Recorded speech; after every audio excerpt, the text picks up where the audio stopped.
Hi, my name is K.Thomas, W1DED. Today I'm honored to have with me David Lama, Hotel India 8 Delta, who has been tearing up the airwaves from the Dominican Republic with a lot of POTA activations, and that's what initially caught my attention. Thank you for joining me, David. Thank you for giving me the opportunity. Well, I very much appreciate it. And I understand right now you're in Miami here for Hamcation. Yes, I'm gonna be heading to vacation tomorrow. Fantastic. Well, I thank you for taking your time. Obviously, you're on vacation, and I appreciate you fitting me in. So let's jump right into your ham radio background. How did you get started in ham radio to begin with? Well, I was raised in a home with two amateurs, my father and my mother, and I was around a lot of equipment, amplifiers, antennas. My father had three towers at home in a basically small house in a corner. So by 1985, I got my first license, and then went along other categories until 1988, which was the year I finished high school and came to the States to college. And as soon as I got here, I started taking my novice, uh, technician, general, and advanced, which I stayed for a long time as an advanced.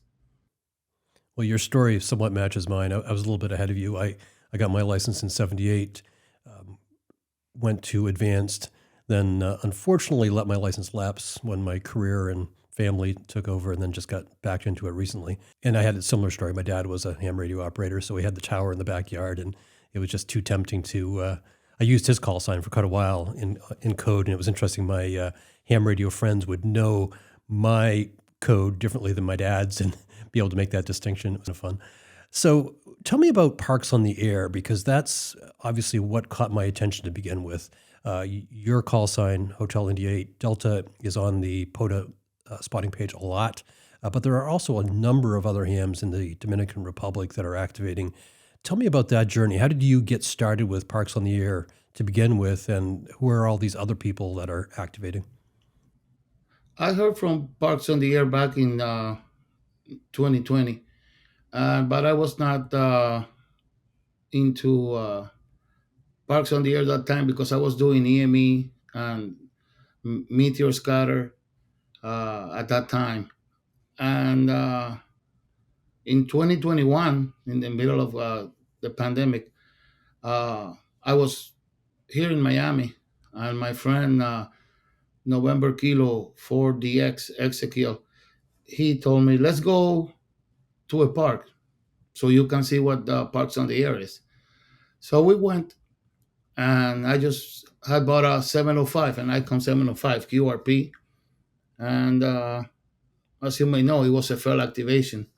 I only could do five QSOs, but I didn't know at the time you needed 10 to have a successful activation.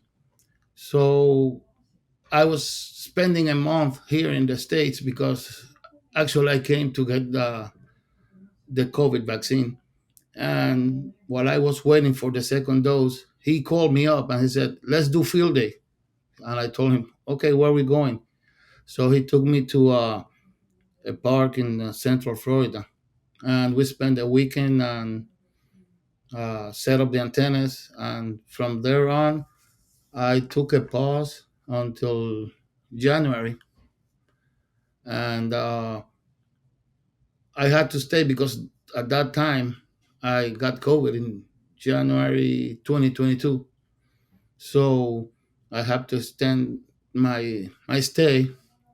So I hit a couple of parks, and from there on, it hasn't stopped. I mean, I fell into it, so that's when I really started back in January 2022. So you're activating both parks in the Dominican Republic as well as in the U.S. Yes, yes, and even when I went to Dayton, I think I did two or three parks in Dayton when I went to the convention. So when you're in the U.S., what is your call sign? My U.S. call is November Kilo for Quebec. So people could have you in their logs in a number of different ways. November Kilo for Many Quebec. of them know me already. When they call me, they know that is me. They know the voice. Yeah. And for a while, you operated under Hotel India 8 Delta Lima. Yes, until October of last year. So let's talk about Dominican Republic. I don't know the background. How long has it been since there have been eligible parks in that country? It started back in 2020. The main activity in 2020, the biggest activation was actually the expedition to an island to the southwest tip of the island, and from what I saw, there was about 1,000 something contacts just from that activation.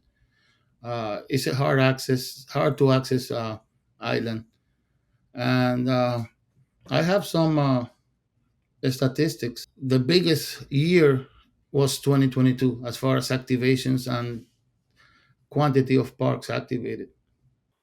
So approximately, how many hams are activating parks in the Dominican Republic presently? I guess more than 15 at the moment.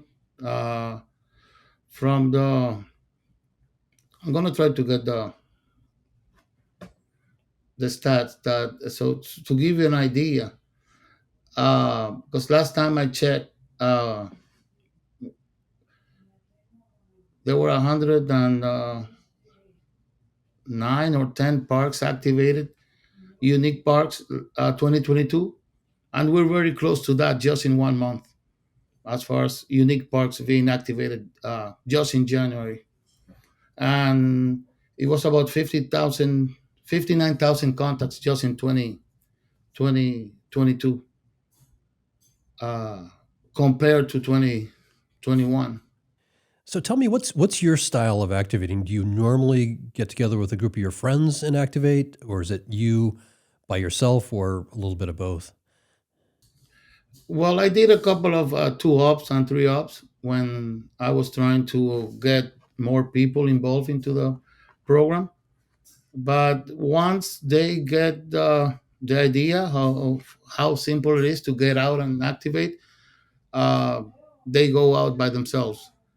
Uh, Basically, what I like doing is doing a rove, moving, and it's a little bit harder if you go with more than one operator.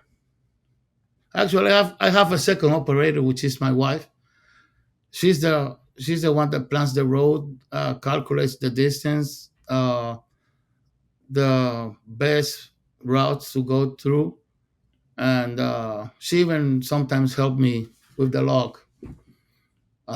She knows how to use She only needs her license basically, but she knows hammers. Do you think she'll get her license? I'm trying really hard to convince her to do it. That would be the best second operator. So, as I mentioned earlier, and you just referred to, you do a lot of roves. I think one of your recent activations, and this is just what I saw on the POTA site, you looks like you'd activated maybe 7 or 8 in one day. Obviously, in order to do that, you have to have a pretty efficient setup. What is your gear? What do you take with you, and what do you use for antennas so that you can get in and out quickly? What I use is one thing. What I carry is another because I have a lot of gear in my vehicle because I don't want to go like 150 kilometers away from home. And uh, then I said, oh, I forgot my microphone cable, or my microphone cable went bad as it happened in one activation. And I happen to have a spare in my backpack. So I normally use the ADAS 120 and FT891, but I normally carry a FT991 and IC705. Don't laugh. 13 hamsticks, a CHA M Pass Lite, uh, and recently two 100 amps batteries. I don't want to be, because sometimes when you go remote and you stay at a Airbnb or something, and you're on the third floor, or you have to walk up a mountain to get to the cabin, it's tough to carry 80 pounds of battery upstairs, and that's not fun. So I normally have extra gear and do it like that. Yeah, I've certainly learned my lesson. I can remember first couple early activations driving not too far, but it was 40, 45 minutes away and ending up at the park without that one cable or that one alligator clip and turn around and go home. It happened to me one day. One day I went to the park and I realized I forgot my microphone. Then I went back home because it was a park near home, and then I forgot the microphone. That was for the 991. So I said, well, I'm not going back. So I pulled out my 705 with 5 watts. I didn't have the accessory 12-volt cable. And I put my hamstick and I got about 20 QSOs on 17 meters with 5 watts. And because if you don't lose anything by trying, but you got to try. I mean, that's pretty straightforward. So I think I No, noticed in one of your Instagram photos, and by the way, for everybody watching, David has a very active Instagram account and keeps us all apprised of many of his activations. You should follow him. But I noticed that it looked like you had a go box. Like you looks like you had equipment in a case that you just opened up when you got to the park. Was that yours or somebody else's? uh, no, I think that's somebody else uh, from another activator. But I do have a Go box, but basically that's my spare Go box because I only run the FT891. If something happens, I just have my Go box with a couple of HFs and a 2 meter also. So again, referring to your Instagram account, I think I'd seen a recent activation where you were thwarted getting to the park and maybe had to take an alternate route, maybe even by boat. Do you recall that particular activation? Yeah, the Gaia says we use Gaia. Gaia sends one thing. You see a road, an access road to the actual reference, uh, and sometimes you bump into a private property. Like I was getting to a reference, I think it was last week, and we were going okay all the time, using Google Maps, using Gaia, and we were so close. And then we found a big gate. Like there's a private property between the actual reference and the road. So we had to go all the way back through off road, but we finally reached the. And then there was another one that we got so close, but there was a rice field right before the reference. So from that state or province, the only way to access it is through the water, through a boat. But we drove uh, more to the east, and we could actually reach the wildlife area uh, on another state because we do have a lot of multi-state or multi-province reference. Sounds similar to Maine. Many of the parks are easy to access, but there are quite a number, particularly wildlife refuges, that is somewhat of a mystery how to get into them. And there's a lot of work to try to find the correct access. So it's interesting to go in for a 10 QSO activation. Sometimes it has taken me an hour to find that access point. Yeah, and sometimes I mean I do most of my activation in remote sites, uh, in rover mode because it's solitary. You don't see not even a cow or a donkey around. You actually feel you're all by yourself. And there's um, not too many people around. Because if I find someone, I feel more comfortable. But if I'm all by myself, you never know what's going to feel like a tire, your battery, or anything, and you're going to be stranded. And plus, you had no cell phone signal already when you get that remote. So I usually go in, I try to do more than 10 and then head back. How are you handling spotting in those cases where you have no cell reception? I usually tell some of the guys that follow me, uh, I'll be around this frequency just in case. Some of the hunters, when I'm at a park, I'll tell them, look, I'm going to another park. I may not have a way of spotting myself. Uh, I'm going to be on this frequency. Just check me out. And it happen like that. Some of them have even follow me from one part to another, keeping the frequency busy until I got to the park. And sometimes I lose internet from when I start getting close, and then when I get to the park, which is more remote, internet appears again. I mean, that's not always. Sometimes from three from 3G or 4G, it goes down to E. You remember the E system, E, but that not even a call come out of there when you get E on the phone. David, are there many parks left in Dominican Republic that have never been activated? Well, myself, I think I think there's 161 parks, but they add up to 200 and something references because of their multi-state um, setup. Uh, but I think I have 120 something parks already active, and the ones missing are either, I think two of them are by boat and up way in the mountains. You got to go hiking unless you find a spot uh, while driving through to the reference. So is it your goal to hike those locations or get a boat? I've never seen it that way, but it will be a good achievement to hit all the parks. What advice do you have for parks on the activators? To go out and have fun. That's the main thing. I mean, don't feel obligated just to get an award or to show that. Do it for yourself first. When I go out, as you've seen on my videos, I go out on a journey, on an adventure, and even though I don't like to get stressed, you do sometimes get stressed when you Google's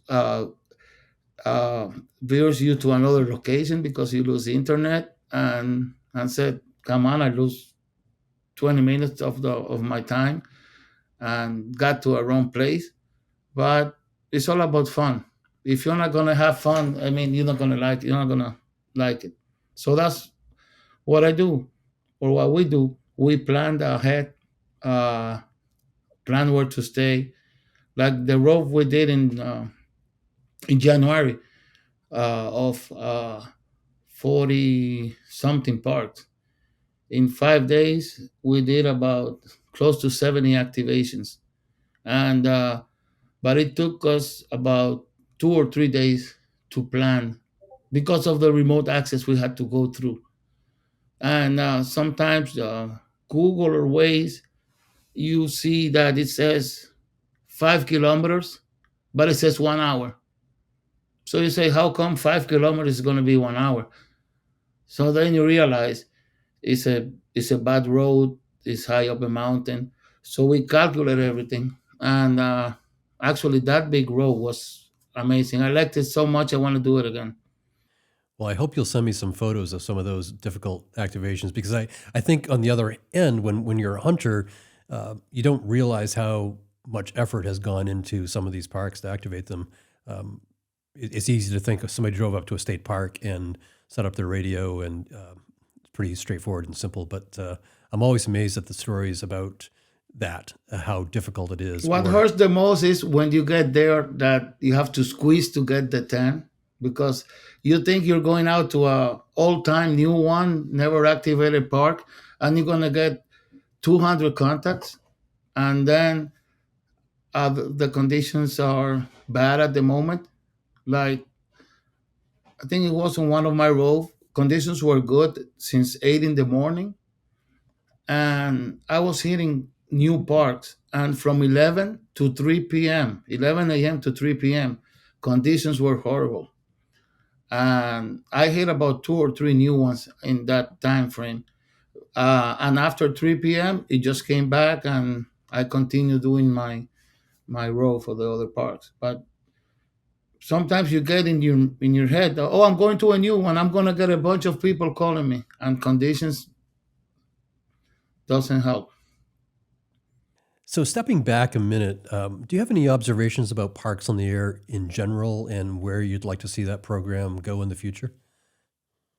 What can I say? I mean, there are so many things you can say, but I mean, at the present time, as I said, trying to uh, enjoy the program, and because you always talk to the same guys, and you feel like they're your friends, or that's why I call a Pota family, because you actually feel good talking to many of the guys. So